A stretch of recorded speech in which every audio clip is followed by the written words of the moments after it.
Shirt ഒന്ന് അഴിച്ചേ. ഉള്ളില് T shirt ഉണ്ടല്ലോ, അതും കൈവച്ച ടീഷർട്ട് അല്ലേ? അപ്പൊ ഷർട്ട് ഊര്. ഇല്ല, അത് വേണ്ട. അഴിക്കടാ.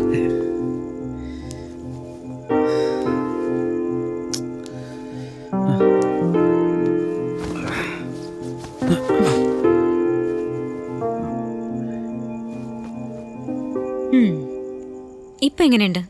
അല്ലാതൊരു ചാക്ക് വിട്ട് താടിയും മുടിയും.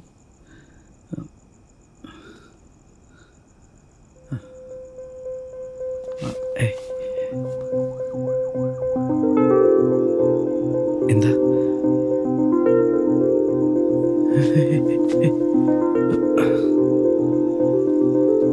എന്താ ജാനു? എന്താ ജാനു? എന്താ Ram, are you a virgin? കന്നി പയ്യനാണോ നീ? എന്താ ഇത്? എന്താ ഇങ്ങനെയൊക്കെ ചോദിക്കുന്നേ? അങ്ങനെയാണോ നീ? എടി, സിംഗപ്പൂർ പോയി നീ മഹാവൃത്തികെട്ടകളായി. നീ സാരമില്ല, ഞാൻ സഹിച്ചു. ചോദിച്ചതിന് ഉത്തരം പറയാം. വേണ്ടാത്തൊന്നും ചോദിക്കാതെ ലേറ്റായി, വാ പോവാ. നീ പറയുന്നുണ്ടോ ഇല്ലയോ? ഷട്ട് എന്നാ പറയും. ഞാൻ എന്ത് ചോദിച്ചാലും മറുപടി പറയാതെ മുങ്ങാന്ന് വിചാരിച്ചോ? ഇപ്പൊ എന്താ അറിയണ്ട നിനക്ക്? അത് തന്നെ.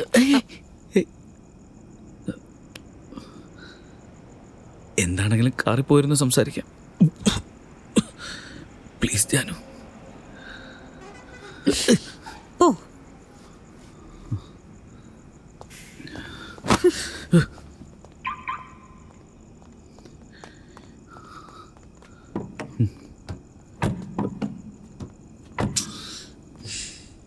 ഇവിടെ വന്ന് നിൽക്ക്. ഇനി പറയാം. ശരി, പറഞ്ഞു തോലയ്ക്കാം. ഗോഡ് പ്രോമിസ് ചെയ്ത് പറയാം. ഇതിനൊക്കെ സത്യം ചെയ്യുന്നതിനാ ജാനു? പേരും കള്ളൻ. നിന്നെ എനിക്ക് അറിഞ്ഞൂടെ? അവിടുന്ന് ഇവിടെ വരുന്നതിനിടയിൽ നല്ലൊരു കഥ ആലോചിച്ചിട്ടുണ്ടാവും. ജാനു, എന്നെ പിടിച്ച് സത്യം ചെയ്യും. ഇനി പറയാം.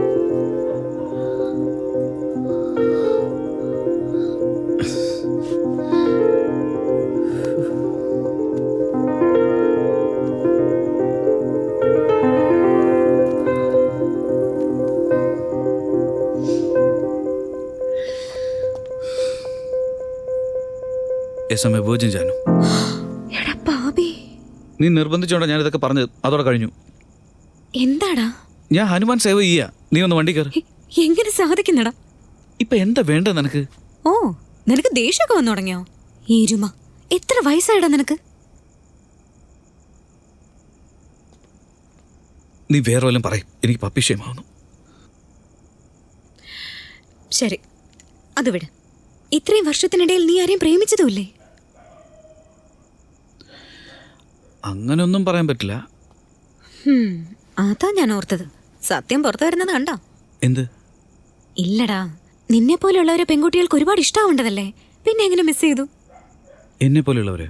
ആ, എന്നെ പോലെ എന്ന് പറഞ്ഞ എന്തുപോലെ? ഡേ, നീ ഒരു സുന്ദരൻ ആൺകുട്ടിയല്ലേടാ. എന്താ, നിന്നോട് ആരും ഇതുവരെ പറഞ്ഞിട്ടില്ലേ?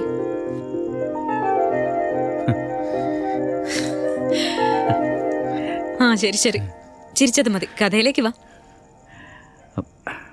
ചാരു എന്നൊരു കുട്ടി ഉണ്ടായിരുന്നു. Full name? ചാരുലത. കോളേജിൽ എൻ്റെ ജൂനിയർ ആയിരുന്നു. നല്ല കുട്ടി, കാണാൻ നല്ല സുന്ദരിയായിരുന്നു. കോളേജിലുള്ളപ്പോൾ എനിക്ക് അങ്ങനെ തോന്നിയിരുന്നില്ല. പഠിച്ചു കഴിഞ്ഞപ്പോൾ ഒരു ദിവസം ലാൻഡ് ലൈനിലെ നമ്പറിൽ വിളിച്ച് എന്നോട് സംസാരിക്കണമെന്ന് പറഞ്ഞു. സംസാരിച്ചപ്പോൾ പാരൻസ് അവൾക്ക് കല്യാണം ആലോചിക്കാമെന്ന് പറഞ്ഞു. സൂപ്പർ കൺഗ്രാറ്റുലേഷൻസ് എന്ന് പറഞ്ഞു. അവൾ എന്നോട് ദേഷ്യപ്പെട്ടു. എനിക്ക് സമ്മതമാണെങ്കിൽ വീട്ടിൽ അച്ഛനോടും അമ്മയോടും പറയാമെന്ന് അവൾ ഓപ്പണായിട്ട് പറഞ്ഞു. നീ എന്ത് പറഞ്ഞു? ഞാനെന്ത് പറയാനാ? അവൾ എന്താ പറഞ്ഞെന്ന് എനിക്കെങ്ങനെ? നീ എന്താ പറഞ്ഞേ? ഞാൻ പറഞ്ഞ എന്താ, എനിക്ക് ജോലിയില്ല, വരുമാനമില്ല, അതില്ല, ഇതില്ലെന്നൊക്കെ പറഞ്ഞു. അവളെന്നെ വിടുന്ന ലക്ഷണവും ഇല്ല.